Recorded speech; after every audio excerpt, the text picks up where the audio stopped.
देखो ये महिला क्या कर रही। পার্টির লোকেরা আগে এসে দেখে যাবে যে কোন বাড়ির বউটা দেখতে সুন্দর, কে কম বয়সী। এইবার তার ঘুমকি চলে আসবে, তোমার বাড়ির বউ তুমি ছেড়ে দাও, তুমি স্বামী হতে পারো কিন্তু তোমার কোনো অধিকার নেই, মানে নিয়ে চলে যাবে রাতের পর রাত, একদিনের জন্য না।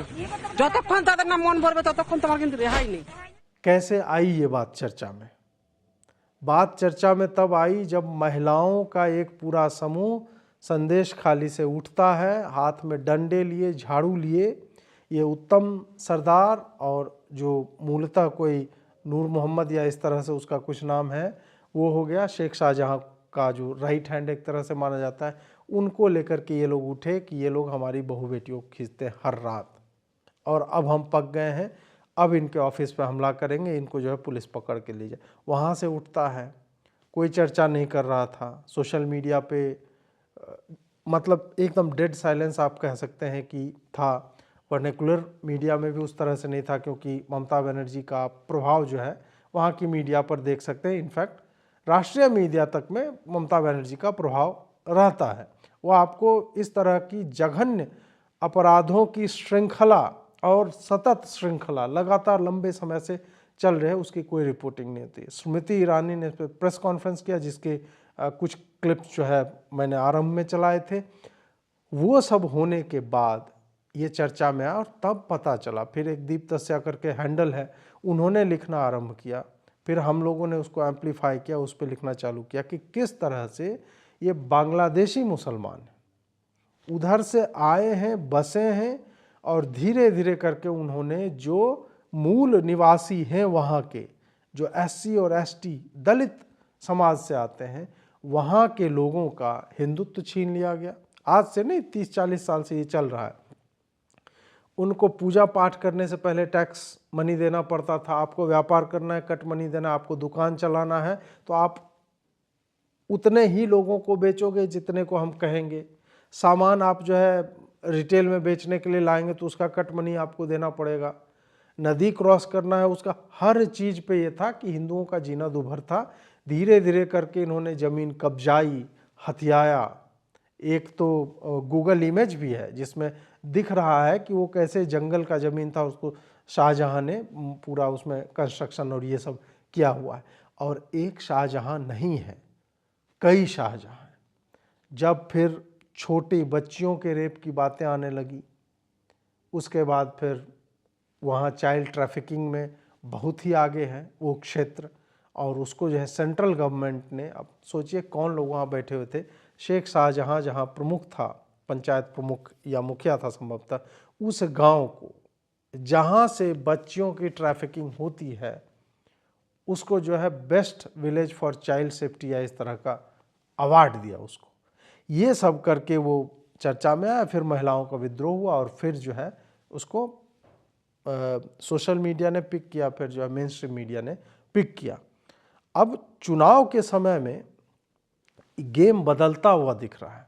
ममता इससे पहले कभी भी बैकफुट पे नहीं गई है जब से वो सत्ता में है। तीसरी बार प्रचंड बहुमत के साथ वो सरकार में है। जब 2021 के चुनाव के परिणाम के बाद आदिवासियों के गांव जलाए जा रहे थे, लोगों को मारा जा रहा था, वीडियो आ रहे थे, महिलाओं को नग्न करके रेप किया जा रहा था, फेंका जा रहा था, घरों में आग लगाए जा रहे थे। जिनका घर बचा हुआ था उनके बारे में हमने एक बार वहाँ के स्थानीय पत्रकार से बात की, तो वहाँ जिनका घर कंक्रीट का है या ईंट सीमेंट का बना, उसको बुलडोजर मंगवा के टीएमसी के लोग तुड़वा रहे थे। इस तरह के भी आरोप लगे हैं। इस सब को ममता ने मैनेज कर लिया था, लेकिन अभी वो मैनेज होता उससे दिखता नहीं। पहली बार बैकफुट पे है। पहले तो उसने वो बहिरागतों कह दिया कि बाहर से आए हुए लोग हैं। एक मंत्री ने इनके कह दिया कि नहीं नहीं, उसको कम्प्लेक्शन से, मतलब रंग से तो लगती नहीं है कि SC ST है, मतलब सवर्ण है और उसका रेप हो रहा है तब ठीक है, मतलब ऐसा मानते हैं तृणमूल कांग्रेस के नेता। इस तरह का चल रहा था। फिर उसको बयान देना पड़ा कि हम कुछ कर रहे हैं। फिर सागरिका घोष जो है नई नई पत्रकार से सांसद बनी हैं, उन्होंने भी कहा कि हम देखिए कर रहे हैं और 2 दिन के अंदर शाहजहां को हमने पकड़ लिया। 50 दिन से एब्सकॉन्डिंग था वो बात नहीं है, लेकिन जिस दिन हम जब जागे तभी सवेरा टाइप का, या जब लागे तभी सवेरा, तो जब लगा तब सवेरा हुआ और जाके लोटा लेके बाहर निकले, वो संदेश खाली का अपराधी जो है शाहजहां पकड़ में आ गया। वो करके उन्होंने भुनाने की चेष्टा की और बोली कि देखिए हम कितना केयर करते हैं इसके बारे में, लेकिन मोदी तो मणिपुर नहीं जा रहा है, अभी तक आज तक नहीं गया, संदेश खाली में क्यों आ रहा है। ये सारा जो है एक पॉलिटिकल स्लगफेस्ट जो है वो पहले बंगाली जो है वर्नाकुलर मीडिया में आता है, उसके बाद फिर पॉलिटिकल पार्टी जिसको उठाती हैं भाजपा बेसिकली, और अधीर रंजन चौधरी का भी मतलब इसमें आप कह सकते हैं कि उसका भी, कांग्रेस ने भी वहाँ पे लगातार इसको पुश किया है तो उसका भी योगदान माना जाना चाहिए, तो वो भी लगे हुए हैं। और मुझे लगता है कि इसमें तो कहते कहते कम्युनिस्टों ने भी ममता के खिलाफ बोल ही दिया है। ये सारा यदि देखा जाए तो ममता हैज़ बीन कॉर्नर्ड, और ममता को जब उतना ढकेल दिया गया है तब उसके पास अब कोई रास्ता बचता नहीं है। फिर क्या कर रहे हैं ये लोग कि जिन महिलाओं ने आरोप लगाया था, जिन महिलाओं ने प्रोटेस्ट किया है, तो ऐसे रिपोर्ट्स आ रहे हैं कि उनके घर पे पुराना कोई केस, रैंडम केस करके और उनको नोटिस थमा रही है पुलिस। एक केस ऐसा है ऑर्गेनाइजर का में ये समाचार छपा था कि एक बोर्ड परीक्षा जिस बच्ची की होने वाली है उसको पुलिस ने उठा लिया। नाबालिग लड़की को पुलिस ने उठा लिया, क्यों? क्योंकि उसकी मां ने संदेश खाली में प्रोटेस्ट किया था। आप सोचिए the lengths which Mamata Banerjee is willing to travels, कहां तक जा रही है और किसको बचाने के लिए। ये जहां पे महिला सम्मान की बात करते हैं, बंगाली महिला को ये कहा, ये सब कहने वाले लोग उस व्यक्ति को बचाना चाह रहे हैं जिसके ऊपर इस तरह के जघन्य कुकृत्यों के, इंस्टीट्यूशनलाइज्ड रेप के, गैंग रेप के आरोप हैं, जो आपने इंट्रो में देखा है। मैं बार बार उसको चलाना नहीं चाह रहा, लेकिन हमारी स्मृति इतनी क्षीण हो चुकी है कि हम इन चीज़ों को भूल जाते हैं। मैंने ही 4 वीडियो बनाया और उसके बाद जो है कुछ दिन में लोग जो है लोगों की स्मृति से वो जाने लगा।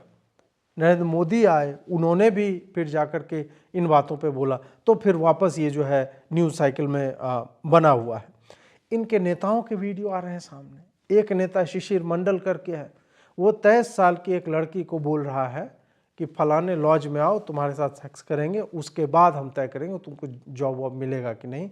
वो भी ऑडियो जो है बहुत वायरल हो रहा है। मैं साइड में लगा रहा हूँ, ऑडियो एग्जैक्टली मैं सुनाना नहीं चाहता क्योंकि मतलब ये स्त्री के सम्मान का विषय है, लेकिन साथ ही आप लोगों के संज्ञान में रहे कि एक महिला चीफ मिनिस्टर जिस राज्य में है, और जो लोग प्राइड करते हैं इस बात पे, बंगाली वुमेन फॉरवर्ड होती है और फलाना डिमका, उनके राज्य में महिलाओं की दुर्गति कितनी विकट है।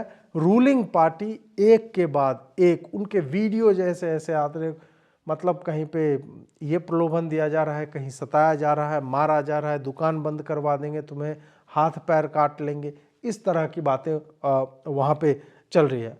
और ये लोग याद कीजिए ना, ये 3 दिन 4 दिन पहले पवन सिंह के गीतों को लेकर के महिला सम्मान की बातें कर रहे थे।